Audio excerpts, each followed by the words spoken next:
Life में ना हमें बहुत हम अपने आप को क्रिटिसाइज करते रहते हैं। बहुत बार ऐसा होता है कि हम ना क्रिटिसाइज क्रिटिसाइज क्यों करते हैं? हम इसलिए करते हैं ना, क्योंकि हम औरों को देख रहे हैं और उनके साथ कंपेयर कर रहे हैं कि यार बचपन से ये लोग मेरे साथ पढ़े हुए थे, इसकी लाइफ मेरी जैसी ही थी, हम एक ही कॉलोनी में रहते थे and they are doing the best in their life. और मैं क्या कर रहा हूँ, घर में हूँ, बैठी हूँ, या फिर मैंने जॉब भी की तो मैं उसमें भी बहुत ज़्यादा पैसे नहीं कमा रही हूँ।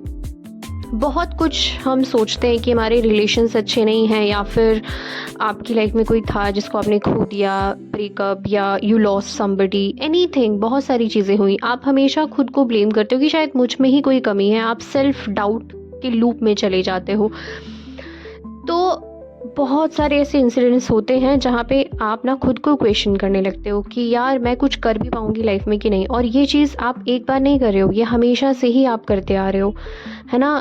सब कॉन्शियसली आपके चलता रहता है। कुछ आपके लाइफ में बचपन में ऐसे एक्सपीरियंसेस हो गए थे जहाँ पे you found that you are not capable enough. आप गलतियाँ कर देते हैं, आपकी गलतियों को एक्सेप्ट नहीं किया जाता है। बड़े आप हो जाते हो, बट वो जो बच्चा है ना आपके मन में, उसको वो गलतियाँ, अभी भी वो गलतियाँ हैं उसके दिमाग में कि शायद मैं गलतियाँ ही करता हूँ और मैं कुछ अच्छी चीज़ें नहीं कर पाता, इसलिए मैं एक्सेप्टेबल नहीं हूँ। आप सेल्फ डाउट के लूप में फंस जाते हो। तो जब भी आपको लगे ना लाइफ में कि you are not enough and you are just behind in life, हर किसी से पीछे छूट गए आप, सब आगे निकल गए हैं, तो मैं आपको ना ये कह रही हूँ कि सोच लो कि हाँ रह गया पीछे। ठीक है, एक टाइम के लिए हमने सोच ही लिया, हमारा दिमाग हमें बता रहा है ना कि हम पीछे रह गए, तो मान लो ठीक है मैं हूँ पीछे, मैं रह गई पीछे, मैं रह गया पीछे, तो व्हाट, क्या कर लूँ फिर मैं अब? तो वही वाली बात होगी ना। तो शहनाज गिल का डायलॉग याद आता ना कि तो क्या मैं मर जाऊँ? तो मतलब कितना भी कुछ गलत आपने किया लाइफ में, चलो कोई मिस्टेक्स हो गई हैं या फिर आप पीछे रह गए लाइफ में, तो क्यों खुद को हम ऐसे में एक्सेप्ट नहीं कर सकते? Just think about it. आप जस्ट सपोज कि आप बड़े हो गए हो, आपकी शादी हो गई, आपका बच्चा है, ठीक है। आपका बच्चा ना गलतियाँ कर रहा है, गलतियाँ पे गलतियाँ कर रहा है, वो कुछ अच्छा नहीं कर पा रहा है लाइफ में, समझ नहीं पा रहा है कि यार मैं क्या करूं, मतलब उसको समझ नहीं आ रहा है कुछ, वो बहुत परेशान रहता है, वो थोड़ा सा सही नहीं फील करता अपने आप को लेकर। तो एज अ पेरेंट आपकी क्या रिस्पॉन्सिबिलिटी रहती है? या रिस्पॉन्सिबिलिटी छोड़ो, अगर आप बच्चे से प्यार करते हो तो आप क्या करोगे? आप उसके पास जाओगे और आपका प्यार उस चीज़ पे बेस नहीं होगा कि वो लाइफ में कितना अच्छा कर रहा है या वो कितना कुछ कर रहा है। आप उसको देखोगे कि वो फील क्या कर रहा है, अभी उसको अच्छा नहीं लग रहा है खुद के बारे में, तो आप उसको चाहोगे कि कैसे उसको बेटर फील कराऊं मैं, और कैसे आप हमेशा उसके साथ खड़े रहो, इरिस्पेक्टिव ऑफ कि वो लाइफ में कितना अच्छा कर रहा है, वो कितने अच्छे नंबर लेकर आ रहा है स्कूल में। करोगे ना? हाँ, हमारी पेरेंटिंग ऐसे नहीं हुई थी बचपन में। हम Indians, Indian parents are like कि अच्छे नंबर आए हैं तभी आपको अच्छा प्यार करते हैं वो, बट उनका दिखाने का तरीका नहीं है वैसा। They are just showing that अगर तुम अच्छे नंबर लाते हो तो हम बहुत अच्छे हो, तुम बहुत अच्छे बच्चे हो। तो वही हमारी कंडीशनिंग हो गई है। हम खुद को भी वैसा ही फिर ट्रीट करते हैं कि अगर हम लाइफ में अच्छा कर रहे हैं, कुछ अच्छा कर रहे हैं, तो हम खुद को बहुत कॉन्फिडेंट फील करेंगे, खुद से बहुत मज़ा आएगा खुद के बारे में सोच के। लेकिन हम लाइफ में अच्छा नहीं करेंगे, कुछ मान लो एक बार अच्छा नहीं किया, हम खुद को ये भी कहते हैं कि हम एक बार नहीं अच्छा कर पाए, चलो 2 बार, लेकिन मेरी लाइफ में तो ऐसा कॉन्टिन्यूसली होता रहा, मैं तो कुछ अच्छा नहीं कर रही हूँ, तो मैं तो कुछ किसी लायक ही नहीं हूँ। हम बोलते हैं ऐसा खुद को, बट क्या हो गया, मतलब हो क्या गया? एक बार आप ये सोच लो ना कि मैं रह गई पीछे, ठीक है मैं रह गया पीछे, मैं कुछ नहीं कर पा रही लाइफ में, तो आई मीन खुद से एक ऑनेस्टली एक आंसर दो कि are you really a bad person?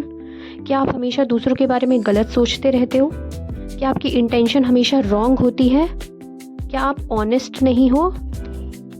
पूछो। और आई एम श्योर इन सब का जवाब ना है कि आप एक बैड पर्सन नहीं हो, आपकी इंटेंशंस अच्छी हैं, सिर्फ ये बेसिक भी चीज़ है ना आपके पास, तो भी आप लाइफ में बहुत अच्छा कर सकते हो। हमें लोग हमेशा बताते हैं, like including me, that I felt that अगर मैं कुछ अच्छा नहीं कर रही हूँ लाइफ में, then I am not acceptable.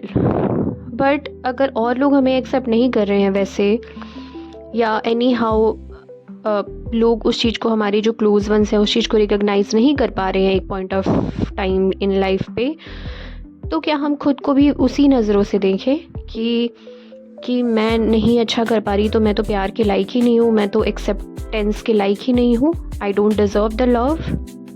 आपका बच्चा, जो मैं अभी एग्जांपल दे रही थी, अगर उसको ये लग रहा है, वो बेचारा खोया हुआ है, जस्ट विजुअलाइज दैट किड कि एक बच्चा है सामने, वो बहुत सहमा हुआ है और उसको कुछ नहीं अच्छा लग रहा है, कि मैं, उसको समझ नहीं आ रहा है कि मैं कहाँ जाऊँ, वो खोया खोया फील कर रहा है, वो समझ नहीं पा रहा है कि मैं जाऊँ कहाँ। तो क्या आप उसको छोड़ दोगे कि तो इसी लायक है? वो बच्चा तो और ट्रॉमा में चला जाएगा, उसे तो और वो जिंदा रहने के लिए उसे तकलीफ होगी। आपको भगवान ने इतना प्यारा जीवन दिया है, भगवान ने आपको जीवन दिया ना, अगर आप जिंदा हो तो ज़रूर आप में कुछ तो बात है कि आप इस धरती पे हो, कुछ तो है आपके जीने का मकसद। ये सोच के चलो अपने दिमाग में, और उस मकसद को फाइंड आउट करने का ट्राई करो। और नहीं भी मिल रहा है ना, तो just accept the way you are. क्या हो गया, मैं सबसे पीछे रह गई तो क्या हो क्या गया, मतलब क्या पहाड़ टूट गया? अपना खाना, अपनी रिस्पॉन्सिबिलिटी ले लो बस, कि अपने रहने, खाने और पहनने की जिम्मेदारी आप खुद ले रहे हो, आप किसी पर डिपेंडेंट नहीं हो। बस ये बेसिक आप एक चीज़ करो पहले लाइफ में। अगर ये आपने नहीं किया तो सबसे पहली रिस्पॉन्सिबिलिटी आपकी ये है कि बेसिक अपना रहना, खाना और इन सब की जिम्मेदारी आपको लेनी है। डिपेंडेंट नहीं रहना है किसी पे भी। तो इंडिपेंडेंट बनने का पूरा ट्राई करो, और इस प्रोसेस में जो जो आपको समझ में आता जा रहा है, जो जो आप सीखते जा रहे हो लाइफ में, वो सीखते जाओ और आगे बढ़ते जाओ धीरे धीरे। इवेंचुअली मे बी कि आपको कुछ समझ आ जाए लाइफ के बारे में, आपको आपका विजन, आपको आपका पर्पस, एनीथिंग। और नहीं भी मिल रहा है तो कोई बात नहीं ना, इतना क्या पढ़ना है लाइफ में कि नहीं मेरे को तो एक सर्टेन वे ऑफ लाइफ ही चाहिए। आप अपनी बेसिक रिक्वायरमेंट्स पूरी कर रहे हैं, आपकी लाइफस्टाइल जो आप चाहते हैं, बस उसके लिए मेहनत करो कि हाँ मैं एक अच्छी कॉलोनी में रहना चाहता हूँ, एक घर होना चाहिए मेरा, या एक फ्लैट होना चाहिए जिसका मैं बेसिक किराया दे पाऊँ, और अच्छा न्यूट्रिशन से भरा खाना खा पाऊँ, है ना। तो एक अच्छी लाइफस्टाइल जहाँ पे पार्क हो ताकि मैं एक्सरसाइज कर पाऊँ। इन सब चीज़ों के लिए अगर आपके पास अभी बेसिक नहीं है तो उन सब चीज़ों के लिए you need to do the hard work. मेहनत करो, जो समझ में आ रहा है हाथ पैर मारो, जहाँ जाना है जैसे जो करना है करो। उसके बाद इस प्रोसेस में अगर आपको कुछ समझ आ जाता है then well and good, that's great. तो एक कदम आगे बढ़ाने की ज़रूरत है, वो टॉर्च दिखाना है, जहाँ तक लाइट दिख रही है वहाँ तक तो आगे बढ़ो, फिर वहाँ तक बढ़ जाओगे तो टॉर्च की लाइट जो है वो थोड़ा और आगे पहुँच जाएगी, फिर थोड़ा और आगे बढ़ना होता है। तो this is the way of living. हमेशा बैठ के खुद के ऊपर डाउट करना, क्रिटिसाइज़ करना, मैं तो ये, मैं तो वो, देखो वो तो करोड़ कमा रहा है, मैं तो इतना ही कमा रही हूँ। अरे क्या हो गया? If they are earning in crores then they are earning for themselves, not for you. But they are contributing to your life mentally, emotionally, financially. कैसे हेल्प कर रहे हैं वो? Nothing they are contributing in your life. Why are you just having their thoughts only? So accept yourself as you are, give that love to you. अपने आप को हमेशा जज नहीं करना होता है। Don't judge, accept. एक्सेप्टेंस का ये मतलब नहीं है कि मैं जैसे हूँ वैसे ही रहने वाला हूँ, वैसे ही रहने वाली हूँ। एक्सेप्टेंस का मतलब है कि मैं ऐसे एक्सेप्ट करती हूँ and I will try to become more, and I will try to become a better person, better version of myself. Okay, so accept अभी जैसे हो, और खुद पे भी काम करना है हमें आगे। तो this is the way of living.